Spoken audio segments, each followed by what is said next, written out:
Assalamualaikum and good afternoon, ladies and gentlemen. Welcome back to MFPC TeaTalks, where we discuss various topics focusing on financial planning. I'm Najiha, your host for today.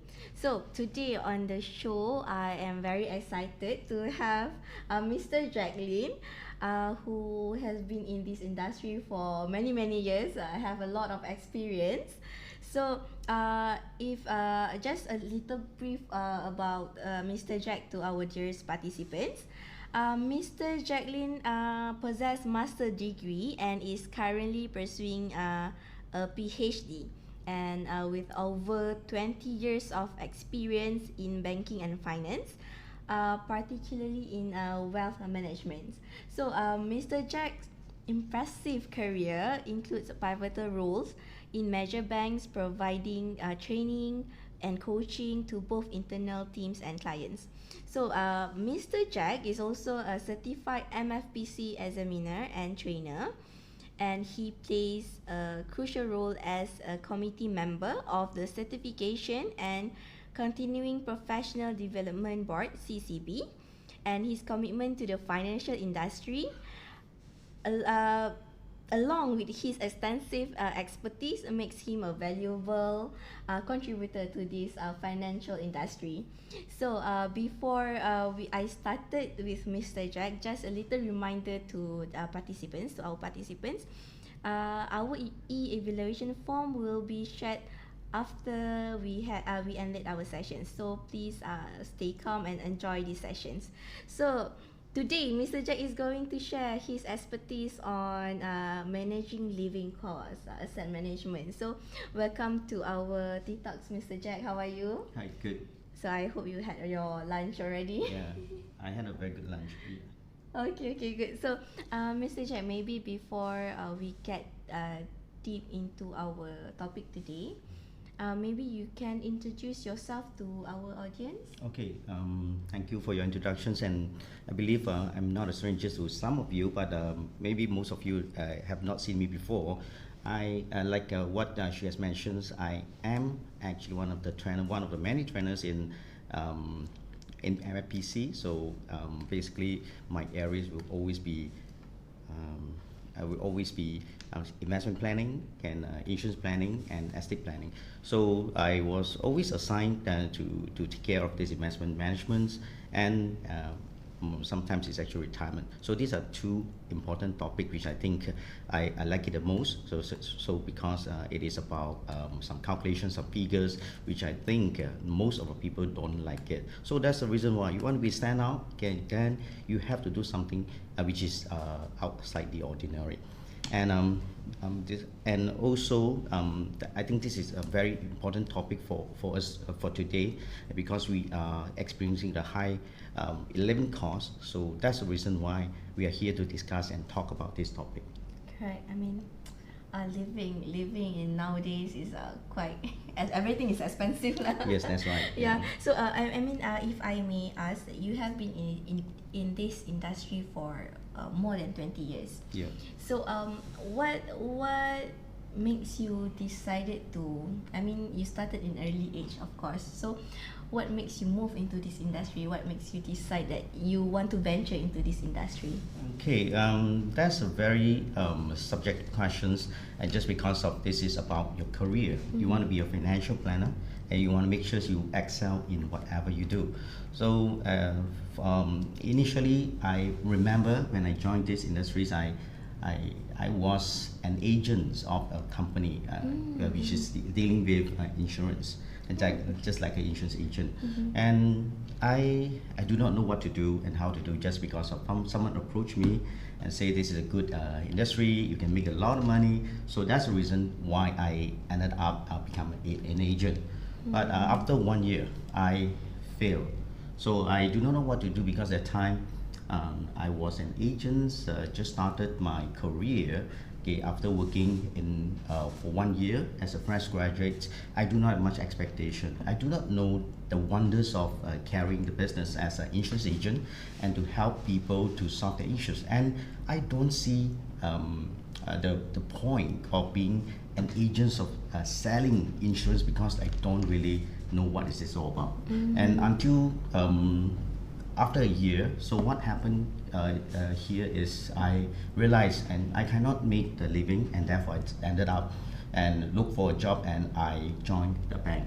So the first bank I joined is RHB Bank. So I really appreciate what they have given me. Okay, so they train me, they hire best people in the industry, and to provide all sort of necessary informations and training, okay, to train us to be a financial planner. And I am glad they sponsored us, okay, to join to go for the certification, and that is how I get my first certifications in the financial planning industry. Then subsequently, I was a personal banker selling some insurance product, unit trust product, will writing services with the bank, and was promoted to be a sales manager, and subsequently go to another bank and also promoted to be a senior sales manager. And that time I started to realize, okay, that this is a fantastic job, okay, because we are dealing with people, business, okay, especially in the perspective of financial planning. So after a while, I realized, and that is important. This is an important area for us to take care, and which I think most of the people, they have neglected, and that's the reason why, if you look at some of the statistics published by AKPK, saying that out of the 7 people, 7 out of the 10, okay, 10 of 7 basically, they have some debt issues. So that's the reason why I think it's important for us to look at this perspective, and to, as a financial planner, financial advisors, we have to help them, and in rectifying the current problem, current issues, so that we can do better in terms of finances for the individual. So as an agent, okay, we sell, okay, we help the clients to protect, then slowly, gradually, we move on to investment. And now, okay, I'm actually with financial advisory firm. Okay, so, and that is my walks of life, yeah, my journey, yeah. So I mean, you have been through a lot. You have taste the failure, the fail moment, and then you have been through changing jobs. You have been through, I can say, a lot in order to be where you are today. But then, like, how are you facing the biggest challenge in your life while you are, walking through this journey? Okay, talk about the facing the obstacles in our life, right? So my journeys, right? So if you look at the slide here, so I believe that everybody can see from here. So we talk about inflation, and that is something that we're going to go through later. Okay. So talk about obstacles. The next slide. Can I go to the next slide? Alright. Okay. Yeah, it's not moving. All right. Okay. So talking about the obstacles, right? I believe in whatever we do, definitely we will be experiencing some obstacles, right? So now, in the perspective of our careers obstacles, right? So I will categorize this under internal and external obstacles. So our line of business, okay, our career as a financial advisors or financial planner. So we will have to go through so many different obstacles. For example, internally, we will be referring to the psychology aspect of it. So you have to reckon that this is a sales industry. So besides talking about financial planning, so you as a financial planner, you have to do well. Okay, in order for you to do well, you have to start learning, and I think the learning process is always something that we have to go through. And I always tell my friends, my peers, that if you want to be a financial planner, make sure you have to equip with the knowledge, and in order for you to help your clients to do better.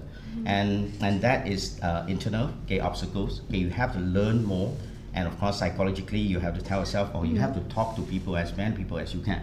And because if you think you just want to sit in the office and do not want to go out, and just people to come to you and and tell you they want to be they want you to construct a plan for them. I think this is not the stage where we are now in Malaysia. So if you are looking at in the West, I think in US in particular, so they have already into this matured stage whereby people knows their people, of course American, the users and the importance of financial planning.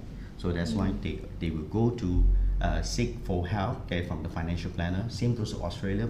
Basically, I think a career as a financial planner is highly paid, okay, in general. But of course, in Malaysia, we are still very much relate to sales, but we have to build your clientele. And in order for you to do well, you have to reach out to as many people as you can. So that's why I see acquiring your clientele and in making sure you help enough people to achieve what they want. And that is something I perceive as one of the important job scope within financial advisors or financial planner. Okay, so for excellence aspect, right? So we talk about competitions. See, more and more people actually venturing into this financial planning industry, and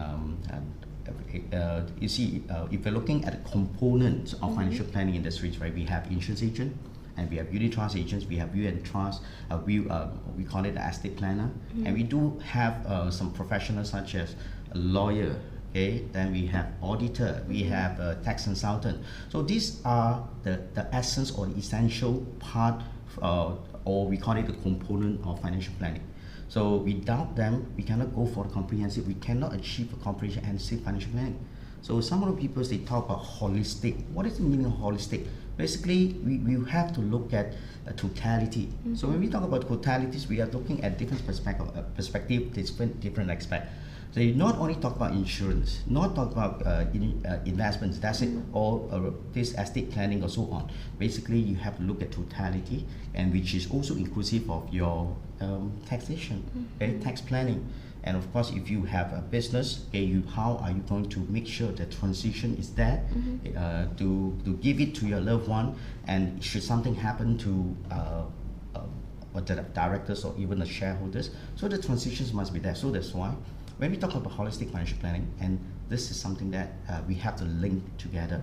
So, and in the perspective of obstacles, right? Of course, competitions is everywhere. Okay, insurance agent, how many insurance agents we have in the market? How many unit trust agents we have in the market? What about financial planner?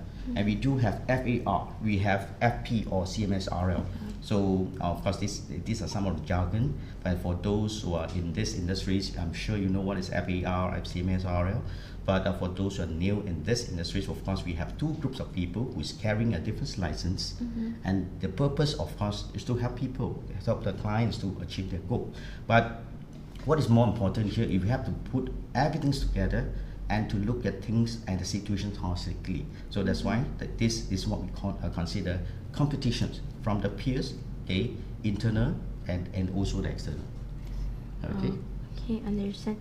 It is. I mean, the one that you shared to us just now, I believe like even our audience today, our participants today, they have been through the same thing also, I think, and they just need like someone, oh, it's not me, I'm not the only one who have been through that, right? Yeah. Okay, so and then what was your first that we call win, or your first that makes you think that you are doing the right thing in this industry? Okay, I assume you're asking, okay, what makes myself continue to be to stay in the industry, yes, and especially why I can stay so long in this industry for more than 20 years.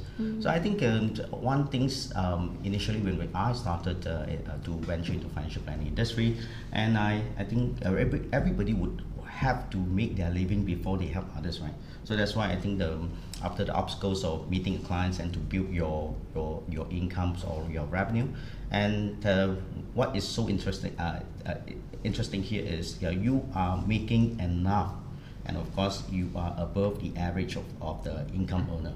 Then you feel satisfied. Okay, then you can have the motivations to meet up with more people, and of course to help the clients, because always the clients will always ask you questions. They have something in mind, such as how much you make, how can you help me, so what is the expertise you have. You are talking about helping me to invest my money. where have you invested, how have you invested, and what is the performance, right? So in order to overcome this, okay, I'm not saying the newbies, they cannot join this industry, but it's just that one thing for sure, people will question you. Okay, in order for you to help people, you must show a good example. So that's why you have to make sure your finances is intact. Okay, and you don't have to be super rich. But of course, if this is your objective, you can always do that. You have to work aggressively, but I think decent income must be made, okay? Or else people will question you, will question you, and they also not so feel comfortable because you are doing worse than him. So how can you propose or recommend a client who is doing better than you, right? So sometimes this will be some of the obstacles and other obstacles again. But now to me, I think what is more important here is you have to do well, and then subsequently you can convince your clients to do well. Okay, by showing them, oh, these are the ways, okay, this is the right ways of managing your money, managing your finances, okay, managing your assets, managing your liability, and from there, people will convince. So in order to reach this stage, right, you have to work extra hard. So I see a lot of people joining this industry, and most of them, I'm not saying all of them, but most of them, they left. Okay, if you look at some of the statistics from LIMRA, okay, L-I-M-R-A, LIMRA. So I think the dropout for the insurance agents are quite substantial. And of course, same, but in the perspective of financial planning, and to be a financial planner, I think the dropout rate is quite low as compared to this insurance industry or unit trust industry. But I don't have official figures, but this is my own perception. The reason is very simple, not because of insurance agent or insurance industry or unit trust industry is not doing well, but it's just that for those who join to venture into financial planning industry, they know what they exactly want. Okay, they know exactly what they want. Okay, to continue to pursue on whatever goals and objectives within themselves. Okay, for example, you want to help more people by giving them a full financial planning. Okay, to help the clients to deal with all area or perspective in terms of financial planning, and that is what they want. So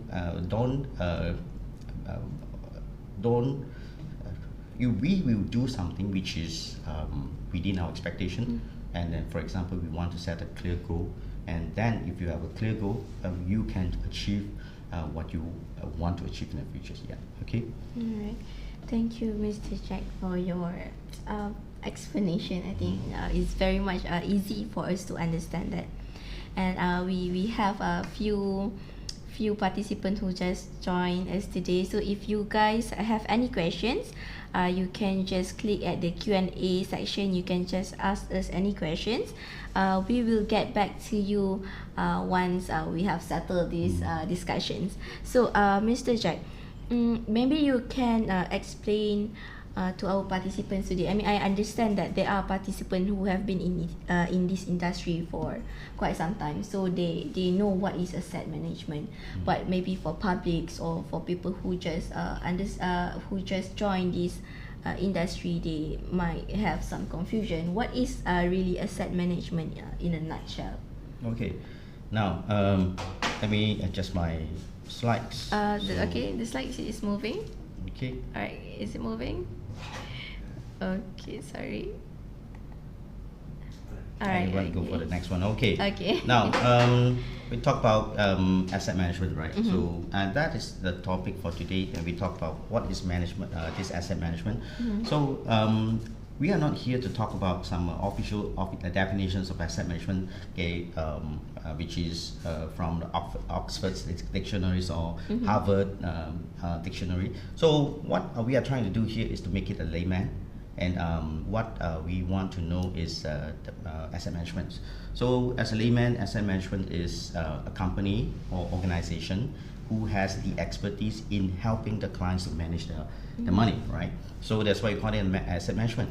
So managing assets is just like putting some monies from the clients to them, the asset management company. They will take the money to invest on behalf of us, and that is what we call the asset management.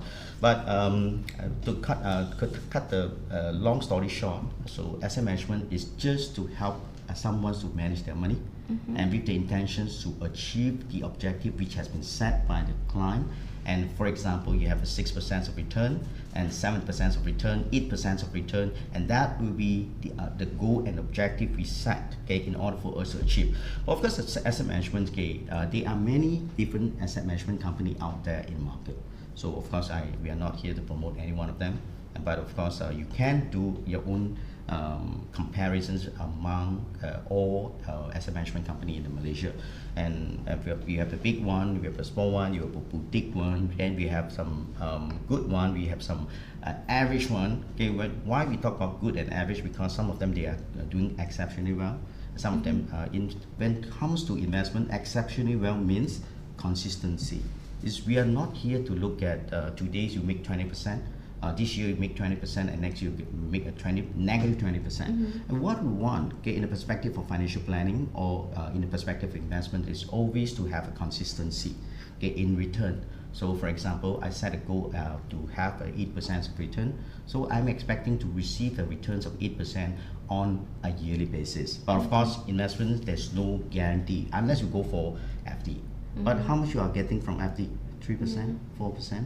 So that's the reason why there is a need, okay, for us to invest our money, and through the asset management company.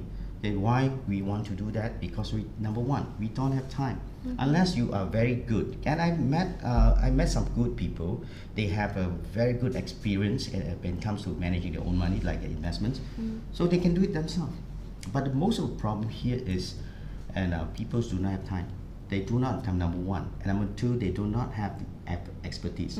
So that's the reason why we have to look out for alternative. Okay, we want to shout it loud for help, because we want to enhance our returns. We want to maximize whatever resources we have. And that is the gist of it when it comes to engaging someone to deal with our finances. And not forgetting, we have financial planners out there, and one of the role and the job scope for financial planner is always to help the clients to maximize whatever monies they have, okay, in short, in a layman term. But strictly speaking, we are talking about to help the clients to achieve their financial objective. So by going through a process, so that's why we always emphasize on the process of getting the clients achieving their financial goals. And that is asset management. Of course, not forgetting asset management, they hire good people, and they really getting some good fund managers in helping them to manage the money. So that's why for us, okay, as a savvy or consumer, not savvy, of course, a sound consumer or a brilliant consumer. Okay, consumers have their own rights. Okay, if you know what is the right of the consumer. So one of the rights is actually to choose and to source out for information, and to choose whatever products or which is deemed necessary or important to them. So in this case, I think as a consumer, you have to go and source out or look out for the right one, the right asset management to deal with them and to engage them to help you. But alternatively, if you want to leave it to the financial planners to do it, you can always engage your financial planners to help you to do it. A competent or a good financial planner will be able to help you to sort out and to filter out those who is not so consistent by using some statistical instruments or even some quantitative approach. And then subsequently, you should be able to choose out of the few rather than out of the many. Okay. Okay, I understand it. Okay, so what are the importance of this asset management, and how does it help, us as individuals? Okay, the question here is how the asset management can help us, right? Yes. So why is it so important? Okay, so to answer these questions, I think it's also from the previous questions where you link to this question, basically is talking about why is it so important to get someone to help you, okay, such as a professional asset management. So I think, like I mentioned just now, asset management is there to help the their clients in general to increase their wealth, to make the money, and that of course with the purpose of getting a return better than the fixed deposits. So because if you don't do anything, okay, you just merely park your money in your bank account, So what you get is merely a 1 to 3% or even up to 4% of FD. So a certain group of people, they don't really satisfy, because if you look at the topics for today, we are looking at inflation, high cost of inflation. So that is the needs of increasing our wealth, okay, by putting aside some of our resources, okay, and in this case we can engage an asset management company. They will be able to help us and to invest our money, hopefully to give us a better return. So we talk about alpha, increase alpha, reduce beta. These are some of the jargon. Alpha basically is just like additional return, excess return, derived, okay, by the asset management, because when we compare amongst the asset management, we want to know, okay, which one is generating a better alpha. So that's why we want to acquire alpha, okay, by looking at all asset management companies available, okay, for us, and to identify which one is giving us a consistent one. And of course, beta. You talk about beta, I believe people always wanted to know return. But what about beta, which is also translated to risk? So we also want to take this into considerations, because people always wanted to look at return. However, most of them, they have neglected this part, which is the risk. So the risk and risk reward is always something comes together. So it's just like a bundle, a package. You cannot just take the good one and leave the bad ones to others, but it's always come with a cost. So that's the reason why it is so important for us to look at the return, and also, okay, take into consideration what type of risk appetites you have. Okay, then it will give you some good expectation or reasonable expectations when it comes to high return, high expected return. So a lot of people, they think this is good, and why people actually got into a scam, and just because of two things. Number one, greed. So people are greedy, right? Number two, and people are fearful. Okay, they are so scared. So greed and fear is always the factor which affect and influence a personal and individual's decision, okay, when it comes to investment and others' decision making process. Yeah, I understand. Wow, it's a very full of knowledge with you. It's a good session today. So I mean, from your point of view, at what age should we start? I mean, there are young adults who started working at the age of 17, 18, right after having their SPM, or maybe some of them started to do part-time job during their secondary school. So I mean, for them to start to invest, to start to have their money put in a to what I said, we want it to have investment, we want it to have for our future. So at what age that they should started to do this? Okay, I think talk about the age, right? So when do you need, when is the right time for us to start, right? So a very simple answer is as long as you have resources. Okay, what do you mean by resources? So it means the money, right? Simple term is you have money, you can start considering investing some money. Okay, so this is what exactly I mean. So so what we are trying to do here is to help the clients to achieve what they want. But before achieving their goals, right, we have to set goals. So in this case, if you have resources, right, the first things I'm going to ask you is, what is the purpose of having so much money?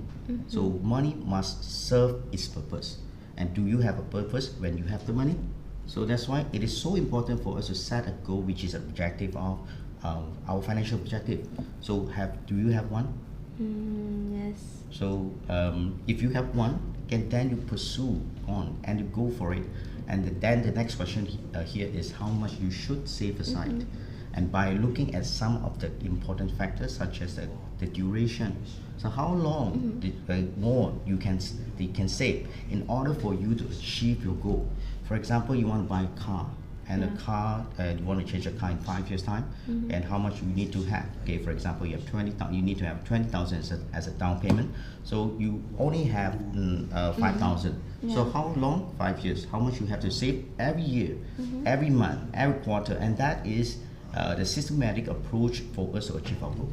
Okay, so Thank you for your answers. No. So okay, so the first step for us, for individuals to start to manage our assets. So what is the first one? The first step. The first step. I mean, I believe that there's a saying like the first step is the hardest, right? Some people they don't used to it, so they want to get rid of the greed. So what are the first step for them to start to manage their asset? Okay, I think the first step is always important for everybody. Whatever you want to undertake, and when you want to start off with something new, and this is something that you really have to do. Okay, so that's why I think the first step is always important. Okay, for us to step out from our comfort zone.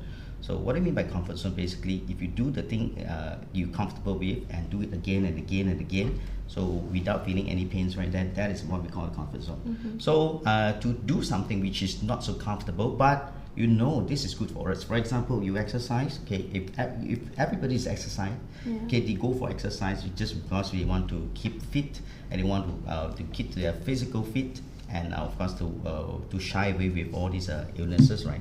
I think you have to start working on your exercise, right? You have to go for exercise. Same goes to finances. You want to be fit in finances, okay, you have to exercise. How do we exercise?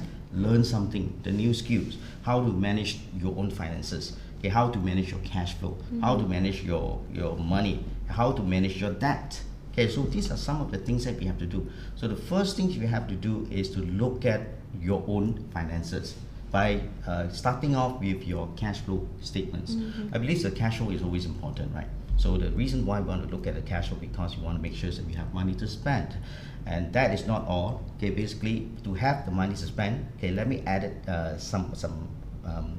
something that money, which is what we know as, in the company perspective, we call it a free cash flow, FCF. If you're, for those who are studying corporate finance, you know what is free cash flow. So basically it's just like a cash flow which is not you don't need to have this money, and this money can freely use, and that is what we call the free cash flow. So same goes to the individual perspective. You need to have a cash flow. So the first thing you have to do is to make sure you have a positive cash flow. So I think most of the candidates here, the MFPC, RFP certificate, the members, I'm sure the first things you do in your project paper is always looking at the cash flow statements. So from the cash flow statements, it will translate, it will give us a lot of idea. So what you can do, what you can't do. For example, if you have not a very tight cash flow, what do you do? Of course, you want to cut some of the expenses. And when it comes to the expenses, we have fixed expenses, your variable expenses, and something which is essential, important, which is like a must spend kind of thing. Another group of expenses will be good to have expenses, right? So we have these two groups of different types of expenses. We just need to take care of the important expenses, essential expenses. Under the Maslow law of hierarchy, okay, the basic needs and necessity must be well taken care of before talking about other things. So in this case, when we have to take care of our fundamental, the basic needs or requirement, then we will just, if you have some spare cash, then we can actually fund for our lifestyle. So we always, everybody wanted to have a good lifestyle, including you, including myself, right? Yeah. Okay. So, sir, in this era of inflation and minimum wages, I think these two issues, inflation and the minimum wages, it somehow affected individuals in managing their living costs. So, and the prices are getting higher, the inflations are getting higher, but their income are still the same. They have the minimum income in their household. So can you explain how individuals nowadays need to prepare for their future? Okay, so I assume your questions would be how an individual or the households to manage their own expenses and wealth, and in order to overcome the high rise of the inflations, right? So if you look at the screen here, we have these inflations from January 2011 to April 2023. So inflation is going up and down, and this is our official inflation rate published by the Department of Statistics of Malaysia. So I think if you look at this, it's not so alarming because we are only looking about 3.3%. But what is more important here is that this might be looking at another perspective whereby most of the items there are a control item. So that's why we are quite concerned, okay, if you have anything more than 4% to 5%. So some people unofficially they mentioned in KL, especially in KL, which is a big city. So we have quite a high inflation as compared to the rural area. I personally think so. I reckon this statistics, and people have always perceive the cities will always have high expenses as compared to the rural.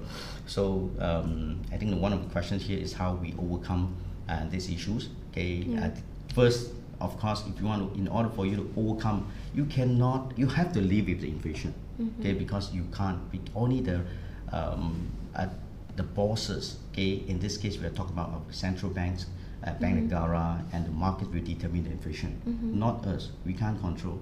So what we can do, of course, we have to live with it.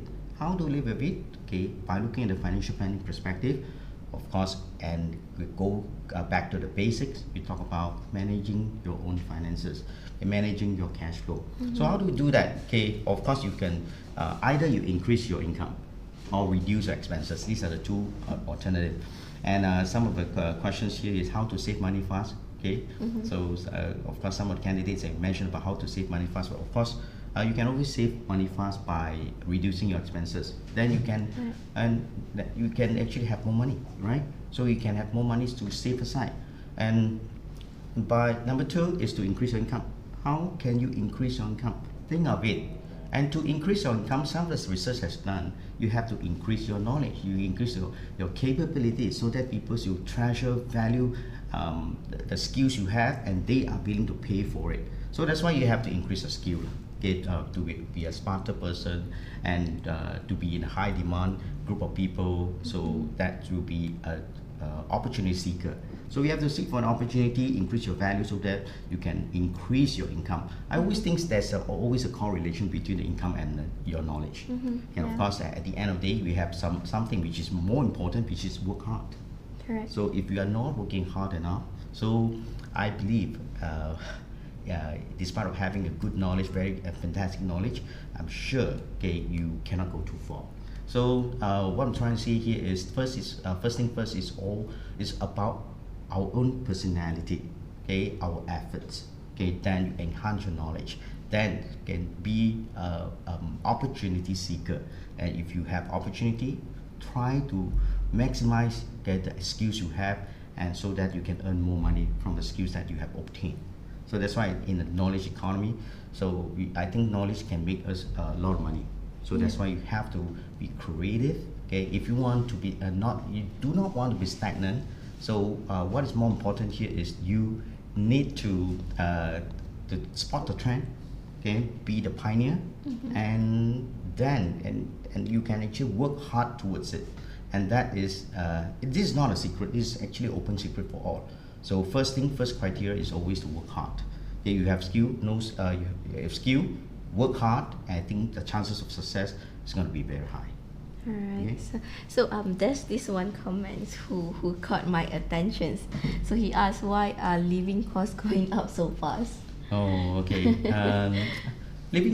Talk about the living costs. Why the living costs is going up so fast, right? I think it's pretty much because of our policies. Okay, the first is actually external factors and internal factors again. So the external factors is like our demand and supply, right? So demand and supply basically is one of the factors affecting our inflation. So if let's say now more and more for example, why inflation in US is so high, okay, why inflation in Europe is so high, and that is just because of they have adopted an approach, okay, by the government, which is what we call the quantitative approach. So for the layman term, okay, what is quantitative approach? Basically, the government is printing money, right? So they flood all the money into the economy, and that will lead to more money, lots of people have the money. So they are chasing after the same goods with more money. So in this case, it will lead to a cost-plus inflation. So that will be one of the reasons, right? So demand and cost push inflation is two important factors which will lead to a high inflationary pressure. But of course, and it is also depends on the government policies, just like what the governments did, and they want to have a good economy. To have good economy, you need to have money. So if you have too much money, then it will lead to other problems. So that's why it's always chicken and egg things like which one comes first, which one is more important. So that's why you want inflation or you don't want inflation. Okay, to be exact in economic perspective, right? So if you need to have growth, you must have inflation, but it's not overly inflated, and that is the key. High inflation is not good for the economy. Okay, a decent inflation is still good, because without inflation, our economy will not grow. All right, understand. So because I believe the topic of inflation has become a hot topics, not just in the financial industries, but also public in general. So they have talking about this on social medias. So they have been sharing some sharing sessions, some giving their own opinions. But I think I understand what you're trying to say, and I completely agree with you. So maybe sir, from your point of view, how can individuals or young adults who just started working manage their living costs in big cities? I mean, I understand you said that they need to understand their needs, what they want and their needs, but then maybe some advice, or from your point of view, I believe there's a difference living in, I mean, I'm from Johor Bahru, so Johor Bahru, Penang, Kuala Lumpur, I think there's a difference living costs comparing to other states. So I think it's very hard for us to manage our living costs, especially when we are in the big cities. Okay, you're from JB. Yeah, I'm from Okay. JB, sir. I think JB's inflation is also quite high, right? Correct. Yeah, thanks to our neighboring country. So Neighboring because country. they have a stronger spending power. Yeah. So that's the reason why it leads to a high inflations in Johor Bahru. So that's not the point. I think what is more important here, your question is to how can we manage as in fresh graduates and those students who have just started their work. So they have limited resources, and they have to face the reality of staying in a big cities, and a big city means higher inflation costs, right? Correct. So how can you overcome this issue? First thing first, okay, and you have to okay. Okay, yeah, this is a question. Okay, that's the question. Well, Yeah, we're yeah. going to address it soon. Yeah, thank you. Yeah. Thanks for the questions. So Oh, okay, wow, that is another questions. question. Okay, that's good. Another Yeah, question. please let the questions flow. Yeah, okay, I'm going to no address worries. this issue. Yeah, so talk about this, and we still have to back to basic. Talk about the students just started their career. Of course, first thing first, you have to choose whether you want to stay in a big city, or you want to stay in a not so big city, like a smaller city or town. Right. And of course, most people, if they really graduates from university, they want to get a good job. And most of the job opportunity, especially the big companies, they are located in the city. So, namely, we have quite a lot of multinational corporations in KL, PJ's area. And we also have some in Johor. Okay, then we have some Penang, right? So I think a bulk of the business and the transaction is basically derived from KL and Klang Valley. So in this case, if you want to live in the Klang Valley, say first thing first, you have to look how you can reduce or minimize your expenses. I think one of the triggering point, or one of alarming point here, is the cost you pay for your accommodation. I think the rental is so expensive nowadays, right? And some of the people, they rather stay in a further, get far away from where they study, they work, but they just locate one of the area which is accessible by train, and to rent a place which is paying for a cheaper rent, and to take LRT on a daily basis. So, and that is how we can minimize our expenses. The first things you have to do, and you know the salary is almost there, it's pretty much fixed, it depends on the industries. And I was talking to some of the students yesterday when I was in the university, and they told me, I ask these questions. What is your minimum expectations as a fresh graduate, your new first job? How much you will be expecting? Okay. So if I will pose you this question, what will be your questions, your answer? My answer would be 2,500. 2,500, Yes. right? So to my surprise, okay, these students told me I'm expecting to have 3,524. Oh. And I got a shock. Okay, first thing first, and but the second thing here is, yes, I'm not saying that no company, there's no way company will pay you such an amount for you to work in their company. No, I'm not saying this, but it's just that I see now the people have expectation, so they always expect to have a higher salary, and I think it's one of the important things for us to set our expectation right. So Yes. if you can find a good job and pay you a very high, and they will be expecting very high, they will set a very high expectation on you. So okay, if so long you're willing to go for it, you're willing to work and to deliver, I believe you can get the good job. So back to the questions here is, first you need to reduce your expenses. Number two, you need to pay yourself before paying all your expenses. What do you mean by this? Basically, and that's a formula used by a lot of planners, financial planners, right? So whatever incomes you earn, you must minus savings, and that will lead to your expenses. So if you are adopting these strategies or concept, I believe you will have some savings for yourself. So let me repeat: income minus your savings equals to expenses. So which means to say you pay yourself first, and that will lead to some savings along the way. Instead of minus out all your expenses, right, it might lead to a zero. So Correct. that is one of the simple and yet important formula, which I personally think it is quite useful for most of the people out there. Yeah. Okay. Thank you, Mr. Jack. I think the tips that you have just given just give me a new perspective, because that's how me personally, how I always wanted to do my savings. I always calculate my income minus the expenses first, then only, oh, is this enough for my savings? Yeah. Oh, okay, maybe next month. So sometimes we drag the time to have our savings. So yeah, thank you, Mr. Jack. So okay, you wanted to answer the questions first, or we want to go with these topics first? Okay, no problem. Yeah, whichever is good for everybody. Alright. Okay, so okay, maybe we can answer one question first by Wong Su Yin.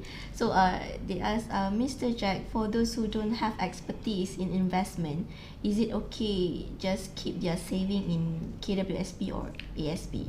Okay, thank you, Suin, for the questions. I'm not sure whether you are here or not. Let me ask you questions based on my experience. Okay, yeah. So based on my experience, when you are comparing the savings between the KWSB and ASB, I don't think you can access to a ASB, right? Suin. But anyway, just assume you can access to the ASB, and now the ASB is giving 4%. Around that. Yeah, I think it's not as good as previously. Yes. When I worked in the bank in the year 2002, 2003, I still remember ASB is giving about 9.5% to 10%. And I was approached by a lot of people and asking these questions, whether should I go for this ASB loan? And the ASB loan, okay, if you go for it, you can get a loan from the bank will make some money, and of course, in your perspective, you have more money get to save aside, and then definitely you get more dividends, right? Yes, that is a good concept. Okay, we have some calculation. So today we're not able to do some calculation here. Quantitative is always an important approach for us to quantify and to conclude something. Especially when it comes to the return, right? So now we are not, we don't have a board, so that's why we can't do that. But anyway, to answer your questions in a more layman term, yes, okay, it's okay for you to keep your saving in KWSP. And let me give you a perspective here. And Suin, if you are young, I'm not sure how young you are. So if you're young, okay, if you are able to cushion some risk, I would strongly just suggest you to go for not all your money's in KWSP. So you can, if you can put some monies in risky assets. So in general, we put it under the risky and the risk-free assets. Risk-free assets is just like FD. You don't have any risk, but of course the default rate risk is the only thing, okay, whereby we are looking at bank if the company or the banks were to bankrupt. But I think Malaysia is having a very good system, Financial Services Act, which is one of the good regulation. We have a very good regulator, whereby it will lead to a very strong and stable financial institutions that are available in Malaysia. So if you were to compare the KWSP, if you're young, and you can mobilize your monies and put in a risky assets, I would strongly suggest you and to take some risk. In life, you have to take risk. But unless you tell me, Suin, you tell me, no, I don't want. Okay, I am a hardcore, of course, risk-averse type of person. So then you don't have to think. So this is always must have in line and with your objective or goals. Okay, you cannot just simply taking up some investment tools or instruments without knowing the risk. So in this case, right, my answer here is if you can cushion some risk, so I think it's good for you to take up some risk. But of course, you have to use a systematic way of investing in the risky assets. And as compared to KWSP, I think KWSP is always giving a consistent return. We are ranging from 5 to 6%. But of course, we don't talk about history. We talk about lately. So 5 to 6%, I think is still okay. If you look at the official statistics for inflation, we only have about 4% of inflation, 3-4%. Based on these statistics, right, your money is still growing. But if you're looking at the real case scenario whereby inflation is really skyrocketing high, and we are looking at about 8-9% for in the central region, which is a KL, then I think you have to do something. So that's the reason why you need to engage a financial planner. Yeah. Or if you know how to manage it, you don't have to engage a financial planner or investment consultant, no need. But the problem here is if you do not have the expertise and experience and also the time, I think it's good for you to seek for help. Okay, that's my point of view, Suyin. Yeah, all right. Okay, thank you, sir. So, my next question is, we are still talking about the managing living costs. So, what are the key strategies for us to manage our living costs? I think this question is quite repetitive, but anyway, managing living costs. Okay, one thing is just to manage our expenses first, right? And that is the first and foremost, first and important things that we have to do. So manage the cost is always, you cannot, you have to spend on something which is an essential, okay? If it's an essential, like your clothes, okay, or you have to eat like a food and the shelters and so on, based on the Maslow law of hierarchy, the basic fundamental and the needs that we have to fulfill must be fulfilled. So that's why what you have to do, first thing first, is to don't eat out too often. So I think this one of the statistics recently, I forgot published by which publications or who, and it says that now the reason why people trapped into poverty or having less resources or no surplus of money in terms of cash flow is because they eat out too much. What do you mean eat out too much? Mean they spend on food too much. Right. So I think if you can stay at home and cook yourself and on and off, sometimes you go out and makan, okay, no issue. If you always go out and eat, how much you spend? Okay, imagine one meal costs you about 30 ringgit. Correct. And at night, evening, then you go for buffet, it costs you about $50 ringgit. So that will lead to a day cost you around 100 ringgit. So imagine if let's say 80 to 100 ringgit a day, how much you are spending for eat out? We are looking at 3,000, around 3,000. And that is really, really a cost. So if you can minimize your eat out, okay, cook at home most of the time. So I'm not saying you can't afford it, but you just because you want to manage the cost, and by reducing the eat out, the frequencies of eating out, and that will lead to some cash excess or cash surplus for you to spend in the more meaningful area. Alright. Okay, thank you, Mr. Jack.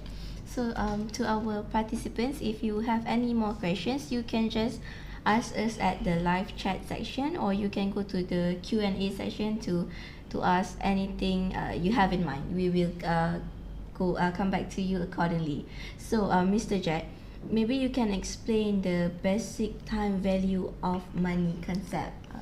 So I mean for people in the industry, they might understand it, they might familiar with it, but How about the Miss Shanti said yes, trimming the food budget really frees up the money. Yes. Okay, so back to the questions. So can you explain what is the basic time value of money concept? Okay, yeah, I think this is the most commonly talk topic for me because whenever I do conduct a training, so this is the first topics that we will be looking at. So time value of money. So let's look at the layman term for what is the meaning of time value of money. If you look at the slide here, so we have present value not equals to future value. Simple as that.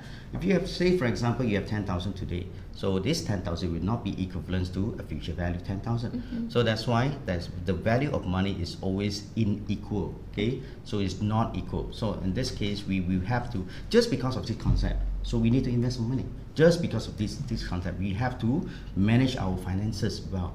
Okay, let me give you one example. Inflation sometimes is good for us. Yeah. Just like what I mentioned, inflation is good in economic perspective. Without inflation, we are not progressing. So good inflation, a reasonable inflation is good. So that's why if you look at US, okay, one of the important measures or statistics they always refers to is unemployment rate. Number two is inflation. So these are the two things they always look at. Of course, you are talking about PPI and all this. But what I want to emphasize here is inflation. And inflation, and that will cost our money lesser. And just because of inflation, people have lesser money to spend. So now, let me link it back to the time value. Why is it so important for us to look at this time value? Inflation is, cost our money becomes smaller, things become more expensive, and so on. And for time value, which is also related to time value. So for example, now if you want 1,000, so that with the same amount of money, you might be getting lesser items, okay, you can buy in the future, and that is actually what we call the inflation. And if this is due to inflation, okay, present value will not be equals to future value.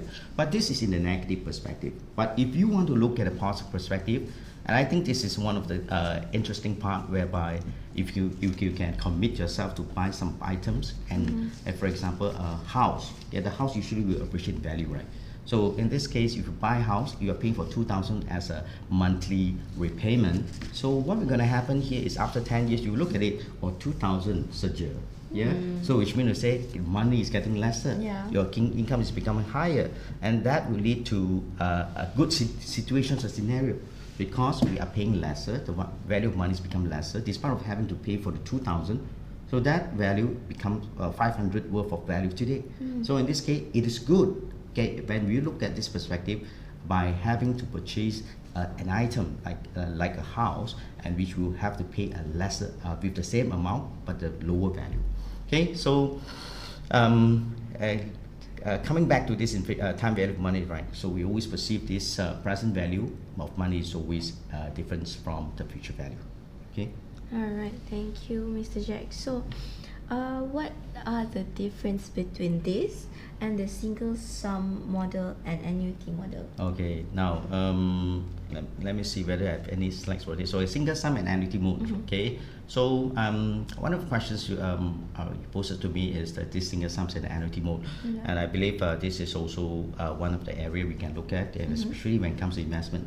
So single sum. Okay, what is single sum? As the name suggests, single sum means sekali goods, lump sum, one off. Okay, so that is single sum. But of course, if you look at the annuity, basically it says that on a periodic basis. So you have to invest on a periodic basis. But annuity, as the name suggests, we talk about annually, okay, on a regular basis. So how do we apply, and what do we do with this term? I think I would like to relate these terms to financial planning perspective. Okay, investments, for example, or regular savings, for example. So in our investment decisions, okay, there's always a choice for us to make. Okay, whether you want to go for lump sum or you want to go for regular investments.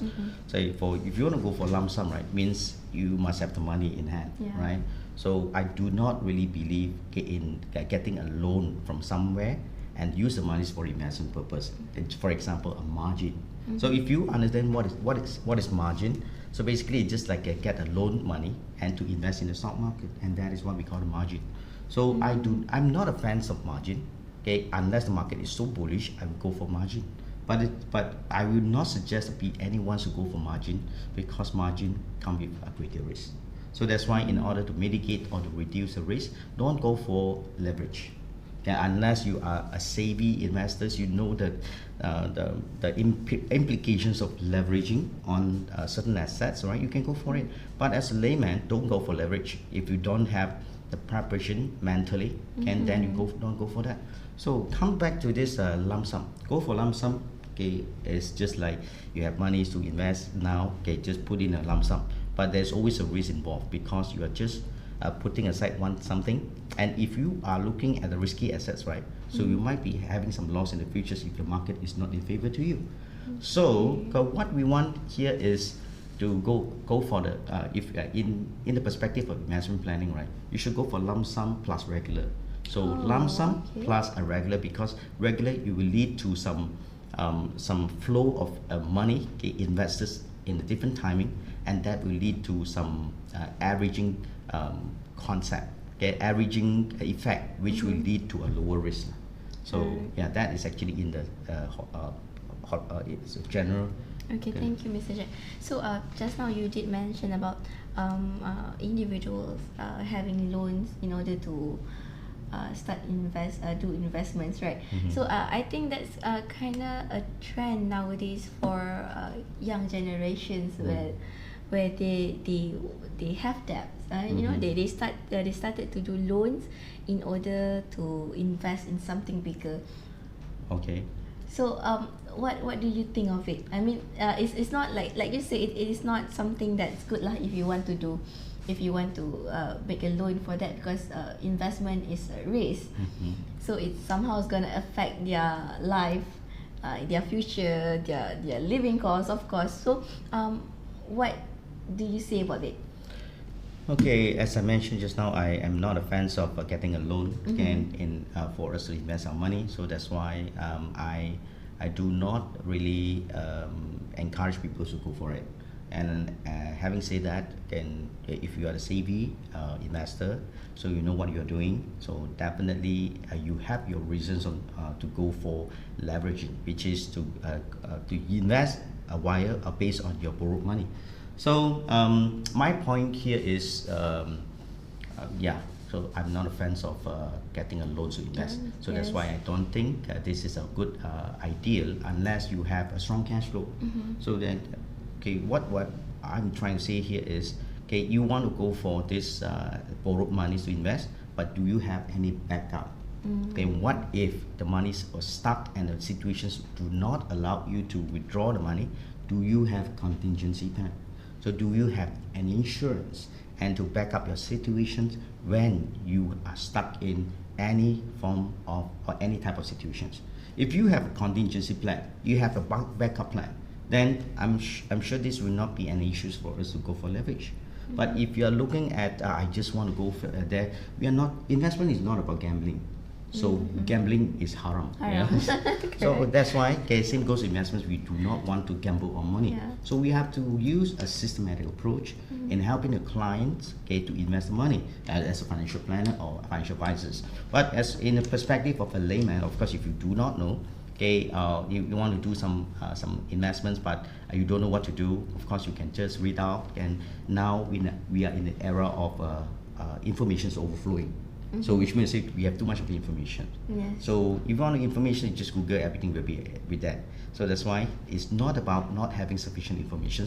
We are having information's overflowing situation, and therefore, okay, what is the what kind of skills do we need to have today? It's not about acquiring the information, but to filter the information. So how do we filter? Of course, you have to read a lot, talk to more people, talk to the good people. Okay, it's not so much about the hardcore salesperson. So I'm not saying sales is not good, but it's just that you have to be unbiased. So if you are doing something and try to lead people to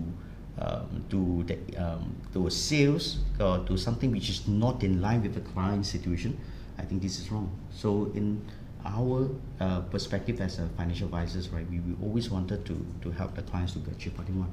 So one of the things we have to upkeep, okay, is our ethics. So we have to make sure we do whatever we need, especially in the perspective of ethics, in making sure the customers will get what they want, and it's not what we want first, and that is very important. Yeah. All right, thank you, Mr. Jack, for your sharing sessions. Okay, so we have two more questions from our participants. So from Tan Poli, why our currency so weak and our cost of living so high? Okay. Polly, I hope you are here, but let me address this is a fundamental issues when it comes to economics. So I'm not an economist, but I'm just a layman. But it's just that layman always love to read. So that's my perspective. And what happened here is, if you look at the relationship or correlations between the inflations and the interest rate as well, interest rate within countries, right? Between two countries, for example. And if you look at US, US is actually keep on increasing the interest rate.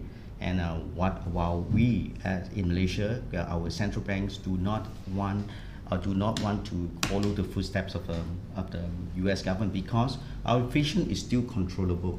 And in US, they have a high inflation, which might lead to a lot of potential issues. And during that time, I think US have made decisions to continue to increase the interest rate. Despite of having negative implications to the economy of US, so they have compromised the economies by increasing the interest rate to reduce their cost of inflation. And that is the sacrifice, or we call it that options being chosen and by the US, and because they want to hedge against inflation by increase the interest rate. And that is the move, for the past 1.5 to 2 years. And you see the rise of interest rate due to the high inflations in US. And why our ringgit is weakening? If you look at the correlation, if based on the theory, we have this PPP theory. Of course, we have this is the PPP theory, is the economics theory. It says that our value, if someone, in this case, the US is increasing their interest rate, and our interest rate remain intact, do not change. So what will happen here is it will lead to a depreciation of our ringgit. So in this case, the more they increase, the more we reduce, and that is one of the costs, which is the inverse relations between the interest rate as well as the currency. Okay, so that's explain why our ringgit is actually depreciating, and that's but I think our governments or even central banks have decided not to increase the interest rate, because if you were to increase the interest rate by following the footsteps of US, and that will lead to more problems. So for example, the economic problems, and if they were to increase the interest rate, what will going to happen to our people? Be it for the personal or the company. The company will have to pay extra to serve the interest repayment. Same goes to the individual like us. Then you'll be receiving some letter from the banks again. Oh, the OPR increased, so we have to pay extra.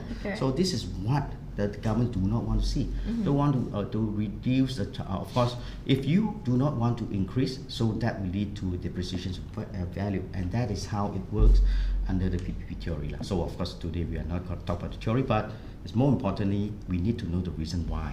That is this relationship. All right. Okay. Thank you, Mr. Jack. So, since our topic is managing living costs, so I came across this one comment. So, what is the 50-30-20 rule for managing money?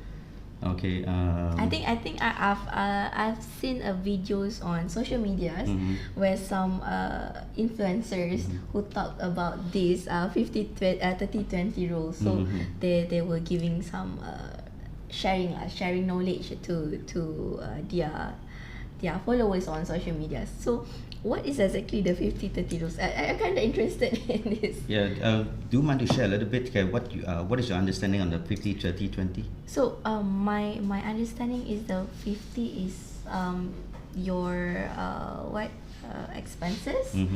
30 is what you should spend on what you want, and 20 is the savings. Oh, that's Exactly. my understanding. Exactly, yeah. Correct me if I'm wrong. Yes, yeah, I think this is very important. You see, the 50, 30, 20 was basically, to be honest with you, different people will come up with different definitions and the ways of spending money.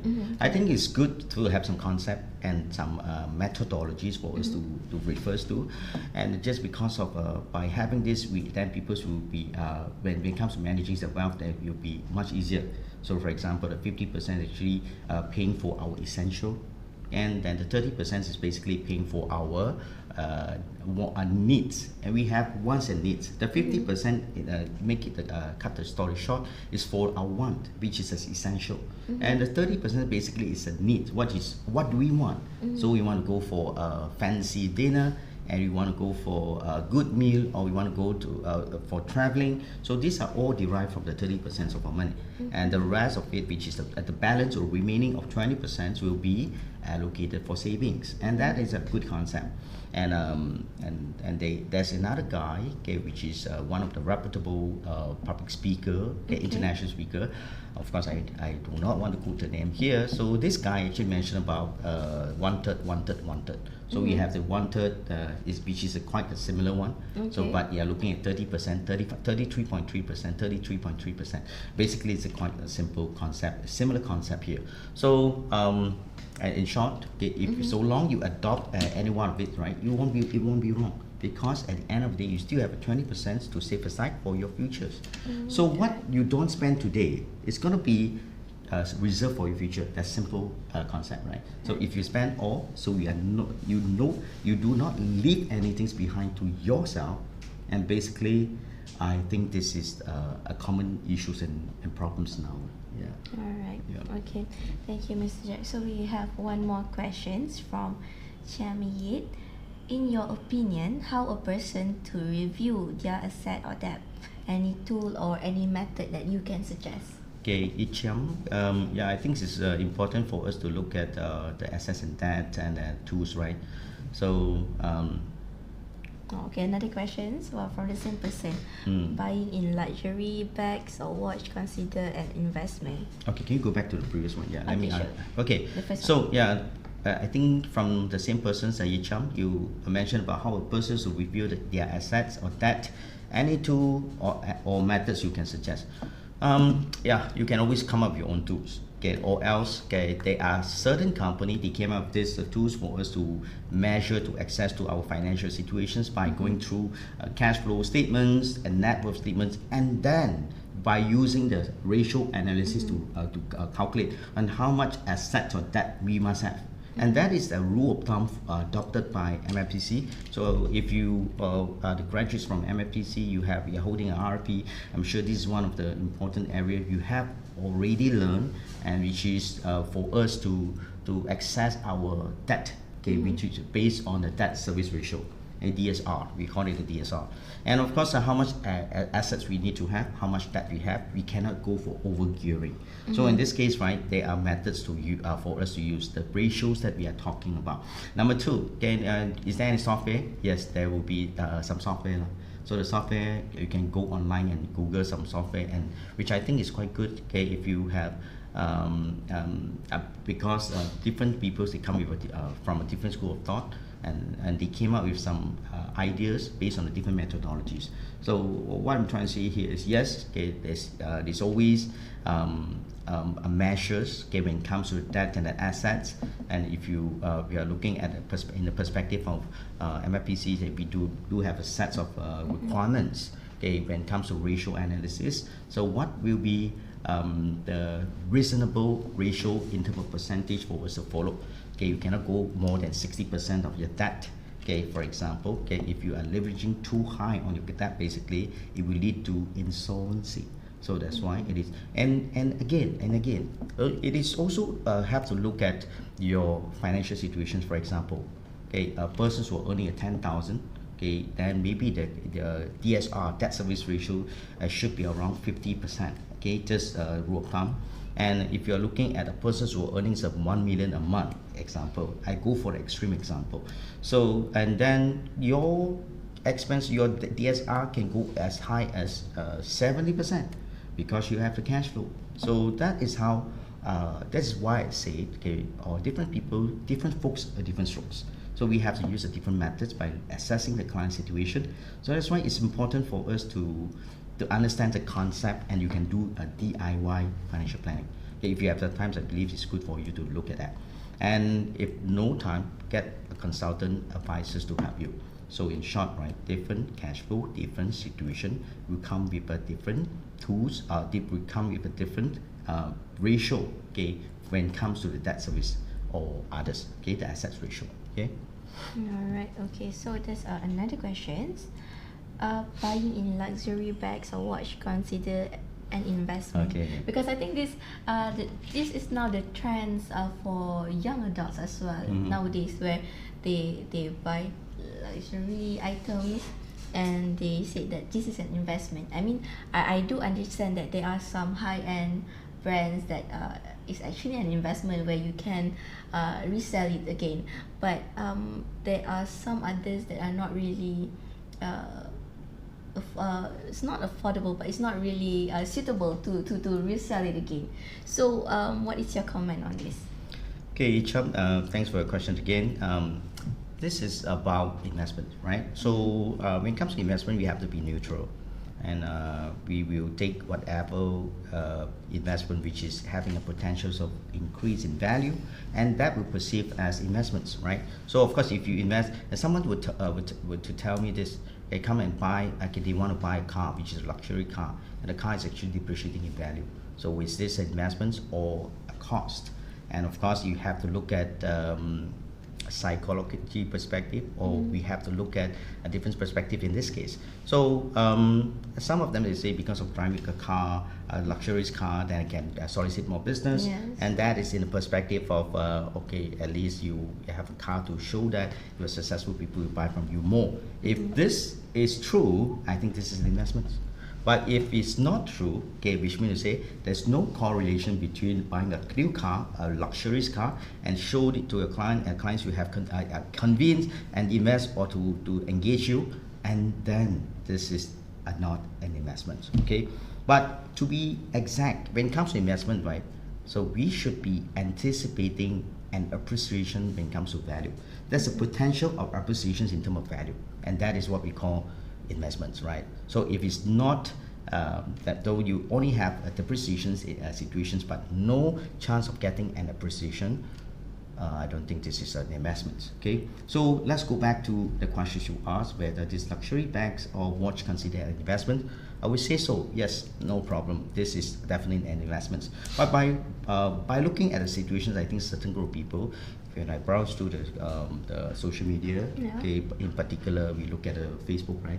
So people are talking about, oh, how to access the value of the watch. You should go for R brand. You cannot go for I brand. Yeah. You know, the reason is because R brands will carry a higher chances of appreciate, because they have, the trend is, okay, the longer they have the limited editions versions you have, and that will lead to a chances of getting an appreciation.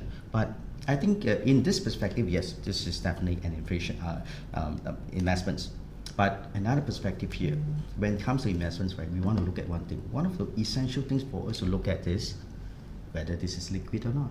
Okay, so is it liquid or non-liquid? So which means to say, now if I need the money, so can I just have another account to withdraw this money? Or if you have some excess of cash, which is to cater for the emergency needs, okay, I think you can invest in some of the illiquid assets. So if you have only this chunk of money, and you want to put all your monies and to buy a watch, which is a luxurious product, and imagine, okay, how fast you can sell, and is there any liquidity when it comes to liquidating your assets? And that would be one of the consideration. If you tell me, yes, okay, today I buy, tomorrow I appreciate 10%, I can immediately sell, fair enough, okay, this is a good investment. If the question, the answer here is no, you have to look for the buyer. The market will not be giving you. So you need to have a buyer who is willing to pay for the price. Like for example, some of the people from Hong Kongers, they like to invest, or Japan, they like to invest in all these very cute toy. The toy is a limited toy, you know, and those they are selling for 1,000, okay, as a initial selling price. And some of them they wait for the right timing, which is to keep this particular toy for 5-10 years, and they only can sell it to those who really wanted to buy. It's just like a very niche market. And do you consider this as an investment? I think in the perspective of wait and see, hopefully, and this you include a lot of uncertainties. So to me, or for me, so I would always prefer to go for liquidity. So when I need money, I can liquidate it. Okay, if slow, it's okay, but as long as there is a market. If it's something which is come without a market, for example, a toy, okay, you need to find and wait for the right person, and this person have a strong urge of buying your product or toy, which is a limited toy, then I think the time frame or of course the uncertainties will be greater. So in this case, right, the risk will be higher. Higher, so higher risk. Okay, thank you, Mr. Jack. So there's two more questions from our participants. So it seems like our participants are highly engaged with this session. So they Glad wanted to that. they wanted to know more. So Mr. Tan Tian Ping asks us, as mortgage interest rate at peak now, what is the advice for those who invested for real estate with increased 20 to 30% of monthly installment that surpass affordability? Okay, Tian Ping, thank you for your questions. And this is about investment, mortgage interest rate at peak, and those who invested for real estate with increase of 20 to 30% when it comes to installment. My suggestion is always this: okay, if a person who is not able to pay for their installment, and of course 20%, 30% for some people, they are okay with that. They say, okay, this is only take up additional cash flow myself, so I have no worry about it. Okay, then it's okay. If it's not affecting our cash flow, I think is okay, provided you think the market is going to continue to go up, the rental yield is going to go up, and all your capital positions will be there. If this is the case, I think you still can hold on to it, and provided this is the case. But if let's say now the market is soft and the cash flow is affected, okay, just because of a rise of interest rate, I think and it will eat up your money income, and it also leads to some of the constraints and limitations and the shortfall of the cash flow. So I believe this is the time for you to quickly liquidate it. So because it will definitely affect us when it comes to cash flow. So if it's really affecting your cash flow, means you are living with the borrowed money, and that is the big taboo in the financial planning. So if you have strong weak cash flow, it doesn't really matter. But if you have a cash flow, okay, and we have a less, the cash flow is lesser than what you need to spend, and this is the big problem. So it will lead to funded by debt, and it's going to be very costly if you were to do that. So to answer your questions, of course, so long there's a market, okay, you can, if you think you can still afford to pay for the 20% or 30% increase of installments payment, and you also anticipate the stock market, this is a property market will go up in value, okay, that will be very much depends on the locations. I think Tianping, if you are an investor, so if you are investing in a good place, despite having some turbulence or the volatility in terms of pricing of the market or even the rental, I think you don't have to worry if you have the money to cushion this turbulence situation, and that is what my perspective. Alright, okay, thank you, Mr. Jack. Thank you, Mr. Tan Ping. So there's another question regarding the inflation. So grocery food yearly inflation is more than 10%, but income increasement less than 5%. So only ways to survive is to invest 30% of income to get high return cover for the inflation. Yeah, okay. I believe this is a statement, right, Sukling? Yeah, this is more than as a statement. Thank you, Sukling, for expressing your opinion. So definitely, I reckon the situations whereby our food inflation is definitely higher, and if you are looking at the situations, the more you can make, the better it is. So, and I reckon this statement is in the perspective of increase income, and so that you can hedge against inflation or to overcome the rise of costs, and that leads to inflation. All right. Okay. Thank you, Mr. Jack. Thank you to our dearest participants for engaging with us today. It's such a good session because, I mean, it's great they share to us their opinion as well. Yeah. So, we are almost at the end of our session. So, I have a few more questions. So, Mr. Jack, I mean, you have been in this industry for almost 20 years. So, what are the myths or people say about asset management that you heard of that you think is kinda it's funny, like it's not really make sense? Sorry, maybe we can ask our technical team for the slides. Okay, yeah, while waiting for the adjustments of slides. So I think your question is about the myths of in the financial planning, right? So yeah, okay, the myths. Yeah, thank you. So common myths is basically people is looking at buy low, sell high, right? So what I mean by this basically says that people always think that it's easy to buy low and sell high. That is actually the myths in the perspective of financial planning. And I also see some so-called guru, and they will share with you the ways of spotting the trend, and which might be increasing the chances of getting a better return. But I personally think that you can have different tools for you to spot the trend and to buy low, sell high, and most of the times you would not make anything based on my experience, because timing the market is risky. I'm not saying you can't do that, but it's just that you have to use a more systematic way or approach in making sure your money is intact, your money is safe for you to spend in the futures based on your financial goals. And in the perspective of financial planning, so we always wanted to make sure we use a more systematic approach to do that. So that's why I don't everybody knows about this buy low sell high thing, but it's just that how, where, and whether we can do that is another story. So that's why I think the myths is always there. Oh, I can show you a way. You can buy low and sell high, and this will definitely go up. No, I think it's good to have this, but no one's know what's gonna happen, and only God knows. Yeah. Yes. All right. Okay. So, maybe you can share one lesson that you have learned throughout your journey in this industry, and maybe what it has taught you that you think everyone should learn at some point in this in their life. Okay, I think what have I learned over the 20 years, right? Over 20 years, right? I think I always wanted to go back to basic, and the reason why I want to do that, because I always think the basic is always the key to the success. And what is basic here? If you look at the screen here, we have goal setting. As in the perspective of financial planning, I'm just purely looking at a financial planning perspective. So what you need to do, goal setting. Financial goal setting is important, because if you do not know the goal or goals, so basically you are heading nowhere. So setting a clear goal, you can do it yourself. You don't have to rely on anybody.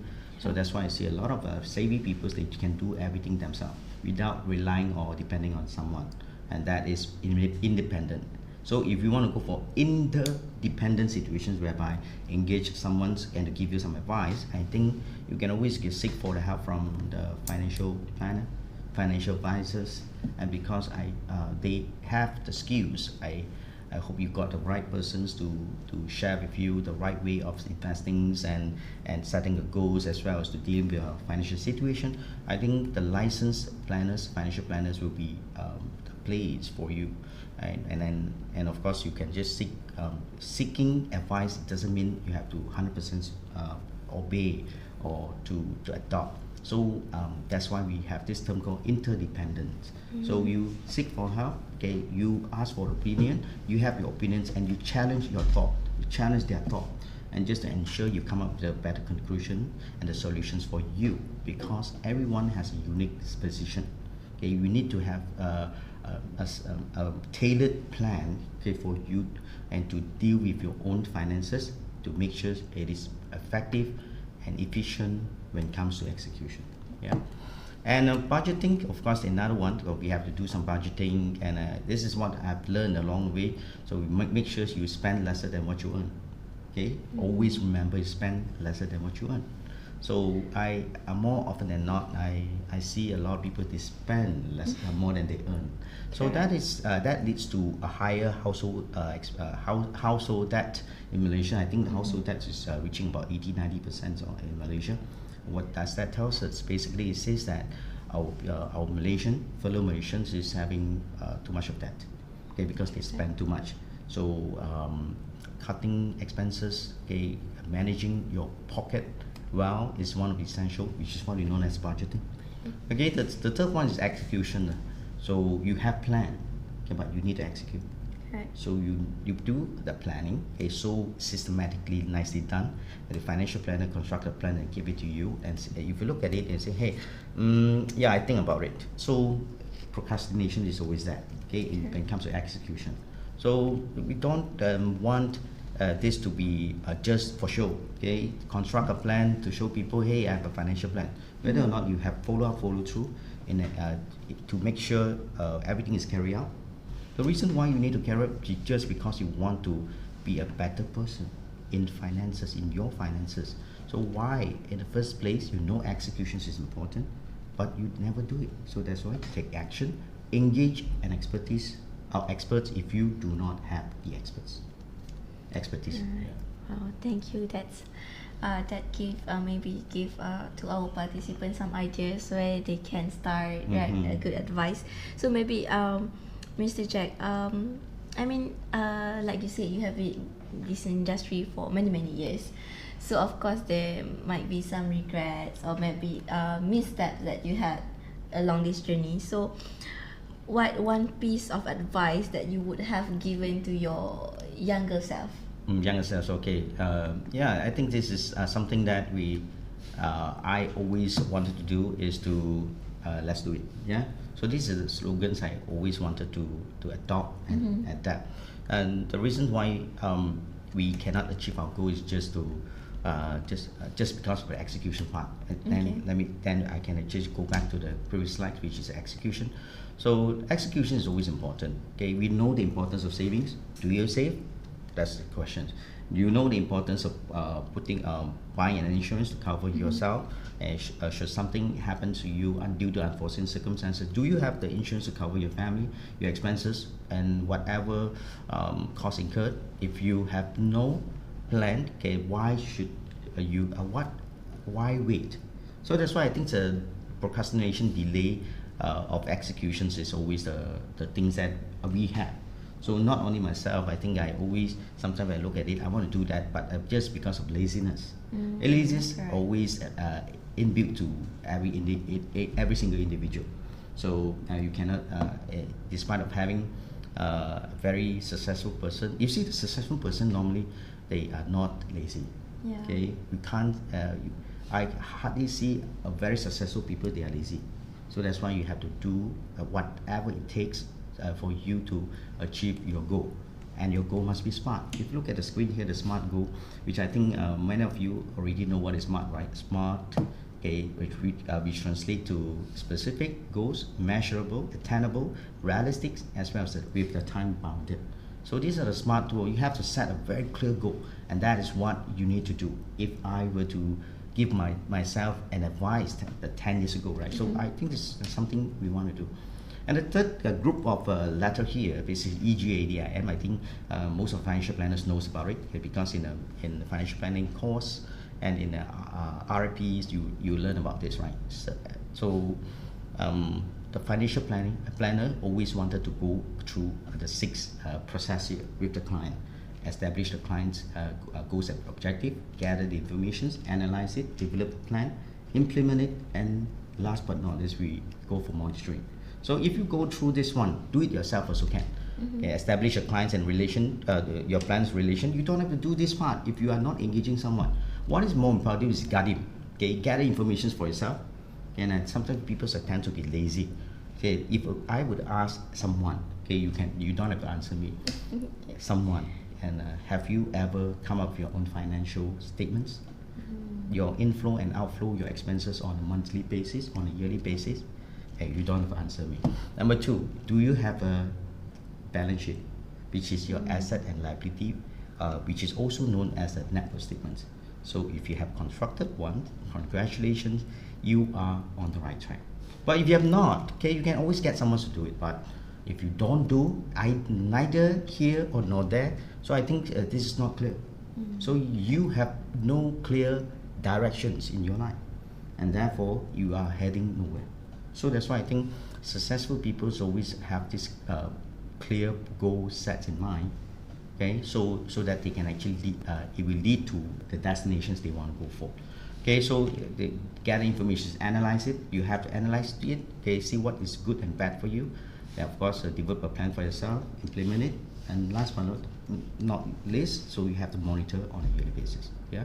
All right, thank you, Mr. Jack. So it seems like we have already at the end of our session. So maybe Mr. Jack, one last advice you can give to our audience in managing their living costs and how they can start their asset management planning. So please.